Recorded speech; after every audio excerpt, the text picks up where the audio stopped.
Hello viewers, how are you. तो आगे की पढ़ाई शुरू करें। तो हम पढ़ रहे थे correct form of the verb. इसमें आज हम पढ़ेंगे फ्यूचर परफेक्ट टेंस। इससे पहले वाली क्लास में हमने देखा था फ्यूचर कंटिन्यूअस टेंस। ठीक है, तो इसमें जो हेल्पिंग वर्ब आती है वो क्या आती है? Will, shell plus have plus verb की थर्ड फॉर्म। ठीक है, तो यानी कि ये जो परफेक्ट है इसका तो फिक्स है क्या? वर्ब की थर्ड फॉर्म। ठीक है, तो will shell plus have plus verb की थर्ड फॉर्म। बच्चे पूछते हैं सर ये हैव का क्या मतलब है, बीच में हैव क्यों आ रहा है? ठीक है ना, तो ये हमने जब हम टेंस पढ़े थे तब भी देखा था और अभी भी हम देख लेते हैं। ठीक है, तो विल शेल क्या होते हैं? विल शेल मॉडल्स भी होते हैं। क्या होते हैं? मॉडल्स। और यहाँ क्या है? वर्ब की थर्ड फॉर्म है। ठीक है, तो हमको विल शेल की जो कंडीशन है वो क्या है? विल शेल क्या मांगते हैं? विल शेल कहते हैं भाई हमको क्या चाहिए? हमको तो वर्ब की फर्स्ट फॉर्म ही चाहिए। मॉडल के बाद ये क्या है? रूल है कि मॉडल के बाद हमेशा क्या है कि वर्ब की फर्स्ट फॉर्म ही आती है।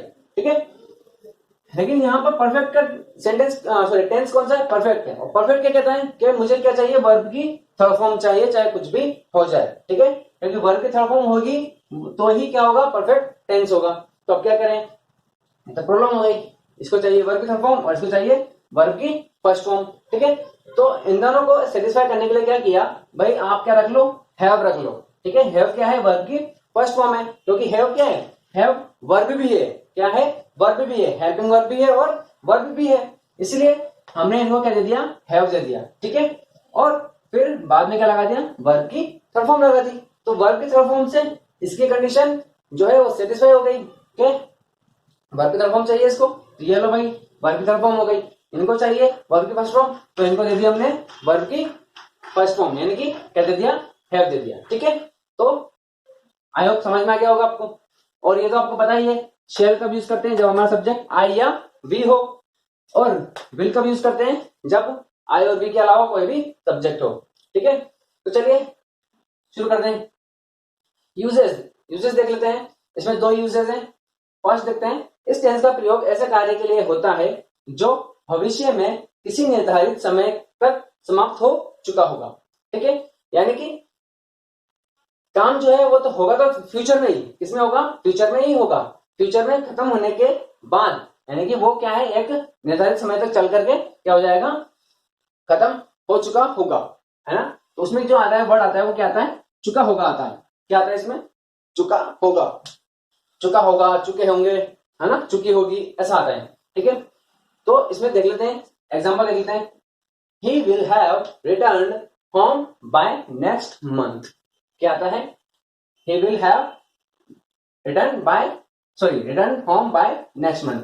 तो इसमें जब हमने टेंस देखा था उसमें भी हमने देखा था कि इसमें फ्यूचर परफेक्ट टेंस में ये चीज बहुत इंपॉर्टेंट है। क्या? ये बाय प्लस टाइम। क्या? By plus time. तो बाय का मतलब क्या होता है? अगर बाय के बाद क्या आ जाए? टाइम आ जाए। जैसे कि नेक्स्ट मंथ, यहाँ पर क्या है? ये टाइम को दिखा रहा है। तो यहाँ पर बाय का जो मतलब निकलता है वो क्या निकलता है? तक। क्या निकलता है? तक। ठीक है, तो अगर बाय के बाद क्या आ जाए? कुछ टाइम आ जाए, तो बाय का जो मतलब निकलता है वो होता है तक। ठीक है, इसका क्या मीनिंग हुआ? ही विल हैव रिटर्न, वह लौट चुका होगा। होम, कहां पर? घर पर लौट चुका होगा। कब तक? बाय नेक्स्ट मंथ, यानी कि अगले महीने तक वह घर पर लौट चुका होगा। ठीक है, तो इसकी यही क्या है? आइडेंटिटी है। ये देख लीजिए, बाय प्लस टाइम या bye the end of time. ठीक है ना, ये भी वही है, बाय और टाइम का आइडिया साथ में। ठीक है ना, तो ये क्या है? इसकी आइडेंटिटी है। बहुत सिंपल है ये। ठीक है, चलिए देखिए, देख सकते हैं इस टेंस का प्रयोग समय सूचक क्लोजेस के साथ भी होता है। जो क्लोज समय बताता है उसमें प्रेजेंट सिंपल टेंस का प्रयोग होता है। ठीक है, समझ में आया कुछ? पहले तो क्लोजेस क्या होता है यहाँ पर समझ में आया होगा। क्लोजेस, है ना, यहाँ मतलब यहाँ डाउट आया होगा क्लोजेस क्या होता है। क्लोजेस ऐसा होता है जैसे कि ये देख लीजिए, ये पूरा एक सेंटेंस है। ये क्या है? पूरा एक सेंटेंस है। इसके दो पार्ट है, इसमें भी दो छोटे छोटे सेंटेंस है, एक ये एक ये। तो इस एक सेंटेंस में कितने हैं? दो क्लोजेस हैं, एक ये और एक ये। यानी कि एक बड़े सेंटेंस के जो दो पार्ट होते हैं, जो पार्ट छोटे छोटे सेंटेंस होते हैं, एक बड़े सेंटेंस में दो छोटे छोटे सेंटेंस होते हैं, उन छोटे छोटे सेंटेंस को क्या कहते हैं? क्लोजेस कहते हैं। लेकिन उनको क्लोजेस तभी कहेंगे जब उनमें क्या हो?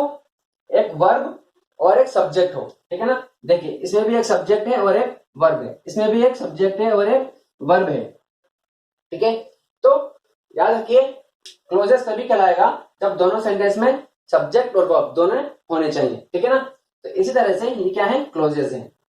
समझ में आ गया होगा आपके। तो क्या कह रहा है कि भाई अगर आपके पास एक सेंटेंस है उसमें दो क्लोजेस हैं, ठीक है, दो छोटे छोटे क्या है, क्लोजेस हैं, और उस एक क्लोज में अगर एक क्लोज में क्या है, प्रेजेंट समय को दिखाता है, अगर एक क्लोज क्या है, समय को दिखाता है, जैसे कि यहाँ पर वेन जो वर्ड है वो क्या दिखा रहा है, टाइम को दिखा रहा है ना। इससे पहले वाले जो टेंस थे उसमें हमने देखे थे कुछ वर्ड्स देखे थे जो क्या दिखाते हैं, टेंस को दिखाते हैं, ठीक है ना।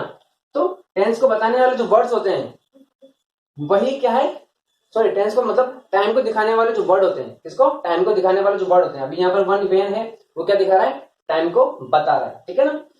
तो जिस सेंटेंस में टाइम आता है, जिस सेंटेंस में टाइम आता है उसमें कौन सा टेंस आता है, प्रेजेंट सिंपल टेंस आता है, ठीक है, यही बात कह रहा है।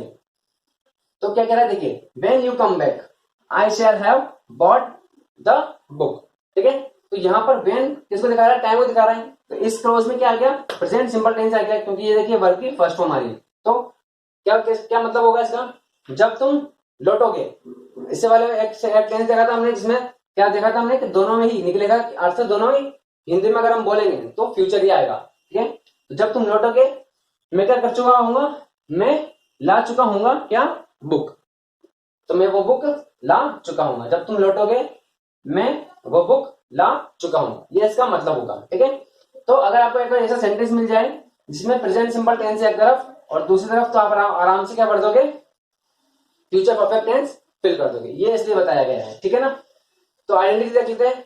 आइडेंटिटी क्या है, बाय प्लस टाइम। आपको याद रखना है टाइम मतलब क्या है, ऐसा कोई भी वर्ड जो टाइम को रिप्रेजेंट करता है, ठीक है ना। जैसे कि मंथ आ गया, ईयर आ गया, आवर आ गया, ठीक है, वीक आ गया, ऐसा समर आ गया, विंटर आ गया, ये सब क्या है, टाइम को दिखाते हैं। दिवाली ये भी आ सकता है ना, या होली, कुछ भी जो टाइम को दिखा दे, ठीक है। या कोई सन आ गया 2010 2012 ऐसा कोई आ गया, ठीक है। और ये ऐसा क्या कर, ऐसा कुछ ये जो है मिल जाए आपको ऐसा कैसा, bye the end of time, तो ये भी फ्यूचर परफेक्ट टेंस को दिखाएगा, ठीक है। तो चलिए टेस्ट एक्सरसाइज देख लेते हैं इसकी।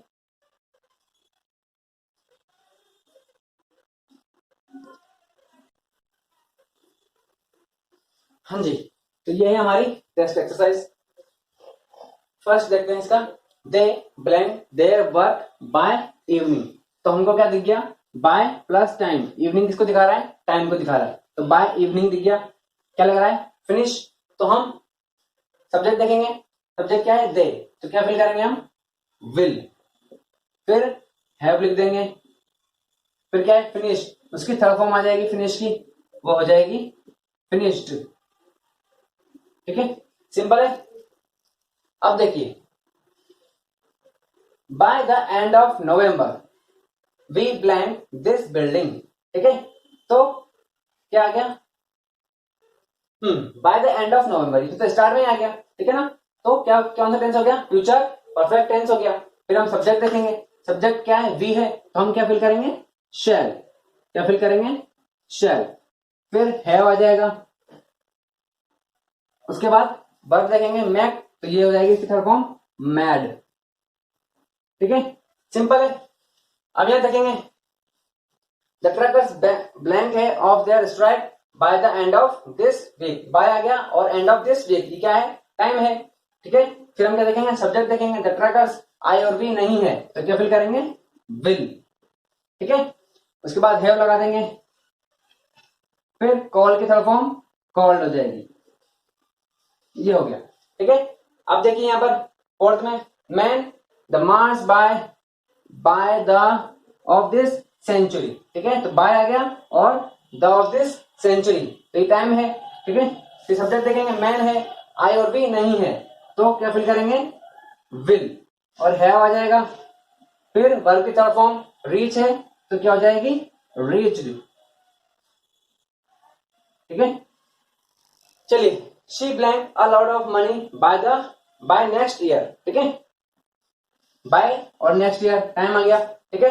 सब्जेक्ट देखेंगे, शी है, आई और बी नहीं है, तो क्या फिल करेंगे, विल हैव प्लस वर्ब की थर्ड फॉर्म सेव की हो जाएगी सेव्ड, ठीक है। चलिए अब नेक्स्ट 5 और देख लेते हैं इसके आगे की।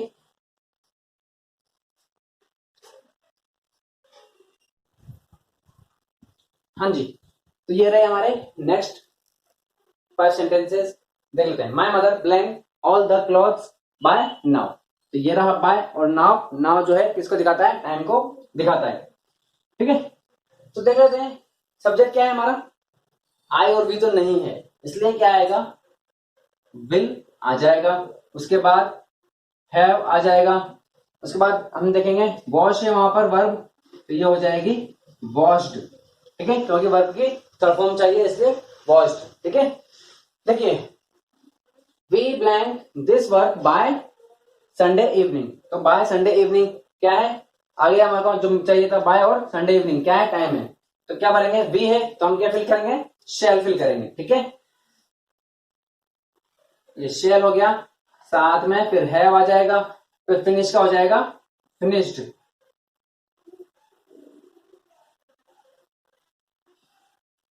फिनिश्ड, ठीक है।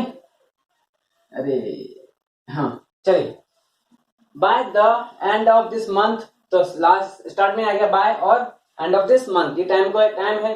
सब्जेक्ट क्या है, वी है, तो बिना देखे कुछ देखना ही नहीं है, वी के साथ क्या आएगा, शेल आएगा, फिर हम हैव फिल कर देंगे, फिर देखेंगे वर्ब, तो फिनिश हो जाएगा, फिनिश, ये हो जाएगा फिनिश्ड। ठीक है, लास्ट, ओ सॉरी सेकंड लास्ट, आशु ब्लैंक, फिर देखेंगे by the time, by the time the guest arrive here, तो बाय आ गया और साथ में टाइम भी आ गया, तो क्या फिर, हाँ तो यहाँ पर आई और बी नहीं है तो क्या फिल कर देंगे, विल फिल कर देंगे। ठीक है, फिर हम हैव फिल कर देंगे, उसके बाद डेकोरेट है तो डेकोरेटेड हो जाएगा, ये डेकोरेटेड। ठीक है, चलिए इंडिया सुपर पावर बाय, ये देखिए ये क्या है, टाइम है बाय 2025। ठीक है, तो यहाँ पर इंडिया है तो क्या फिल करेंगे, विल फिल करेंगे, क्यों, क्योंकि आई और बी नहीं है, विल हैव और बिकम की तरफ हम होती है बिकम,